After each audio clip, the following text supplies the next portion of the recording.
Putri minta bebas untuk anak-anak saat ia disebut jaksa terbukti secara sah dan meyakinkan tahu juga ikut serta dalam pembunuhan Yosua. Lebih lengkap kita terhubung dengan pakar gestur dan mikroekspresi Apsifor. Ada Bu Monika. Selamat petang Bu Monika. Halo, selamat petang, Mbak Audrey. Ya, Bu Monika, ini kan Putri lagi-lagi meminta maaf tapi dalam pledoi ya. Tapi ia tetap menyatakan kalau ia menjadi korban pelecehan. Bahkan ditambah lagi ada pengancaman, ada penganiayaan. Jadi kalau yang Ibu lihat ini minta maafnya pure murni nggak sih Bu? Ya, minta maaf ini kan kita lihat bukan hanya sekali ini ya, gitu ya, tapi kemarin ada maaf lagi. Dan maaf itu ada yang normatif atau ada maaf yang memang genuine dari dalam hati gitu ya. Nah, kata maaf ini mengandung, pengertian secara verbal maupun nonverbalnya. Secara verbal kita mendengarkan maaf, tetapi secara nonverbal ini yang bisa divalidasi mengenai apakah pesan maaf ini tersampaikan adalah dirasa gitu ya. Mhm. Bagaimana masyarakat secara luas gitu ya, bagaimana masyarakat umum itu bisa merasakan rasa permintaan maaf ini apakah tulus ataukah tidak. Tapi Dan diterima dengan terutama, tulus nggak masyarakat ini ngelihatnya? nah, begini, kalau kita lihat yang paling terdekat adalah ini ditujukan kepada keluarga Joshua dan ternyata keluarga Joshua tidak tidak merespons dengan tidak ada ketulusan seperti itu. Beda dengan permintaan maaf yang disampaikan oleh Icat misalnya, gitu ya. Nah, kita bisa melihat di dua perbedaan ini adalah ketika nonverbalnya minta maaf ini apakah tersampaikan tidak pesannya. Ternyata kurang mendapatkan simpati dari orang yang atau keluarga yang seharusnya menerima permintaan maaf tersebut. Tapi kan dua-duanya sama-sama minta maaf ya Bu Monika ya. Apa sih yang membuat keduanya kemudian dibeda artikan oleh keluarga Yosua ini? Keduanya maksudnya gimana nih Mbak Audrey? Maksudnya Eliezer juga minta maaf kepada keluarga Yosua, Putri juga minta maaf, tapi yang dilihatnya apa sih Bu berbeda yang ditangkap oleh keluarga? Ya, jadi kalau secara verbal memang mengatakan minta maaf. Secara nonverbal, bahasa nonverbal bisa diamati dari gestur, ya. Dari gestur kita bisa melihat apakah ekspresi yang bersangkutan adalah kongruen tidak dengan apa yang disampaikan.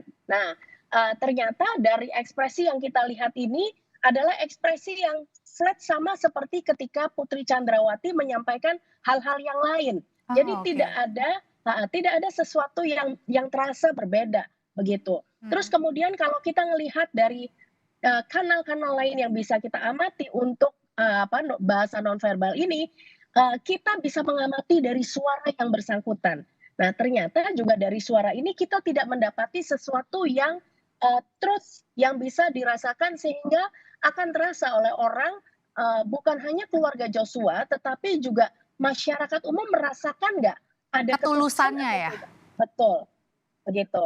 Jadi Oke. ketika kita melihat dari facial expression, dari mikro ekspresi maupun dari suara yang bisa kita amati, masyarakat belum mendapatkan rasa, permohonan maaf ini adalah maaf yang genuine, seperti itu, Mbak. Oke, kalau Verdi Sambo gimana Bu? Kemarin kan dia juga mengaku rapuh, menyebut dirinya terhormat tapi terperosok dalam sekejap karena ini.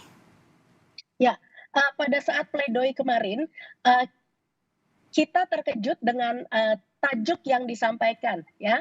Jadi judulnya adalah, secerca harapan di ruang sidang yang, terbatas atau sempit. Kemudian beliau juga mengatakan bahwa sebetulnya ingin diberi judul, pembelaan yang sia-sia. Hmm. Nah, hal ini adalah merupakan ungkapan yang, tulus dari dalam hati dan bagaimana apakah ungkapan ini kongruen dengan bahasa tubuhnya atau gesturnya. Saya mendapati bahwa apa yang disampaikan ini kongruen dengan gestur dan mikroekspresinya. Karena semuanya sudah menjadi terasa flat. Kita tidak menemukan ada tekanan-tekanan tertentu sama ketika seseorang ini mengatakan atau menyatakan pembelaannya. Nah, sehingga ketika statementnya di bagian akhir minta untuk dibebaskan, kemudian merasakan perasaan-perasaan yang lain atau Rapuh. tuntutan-tuntutan yang lain gitu ya, kita mesti juga, lebih expand our thought bahwa, kecuali Verdi Sambo secara pribadi, ada kuasa hukum juga yang berperan di sini. Nah, di masing-masing bagian yang terlibat pastinya mereka memiliki KPI sendiri gitu ya.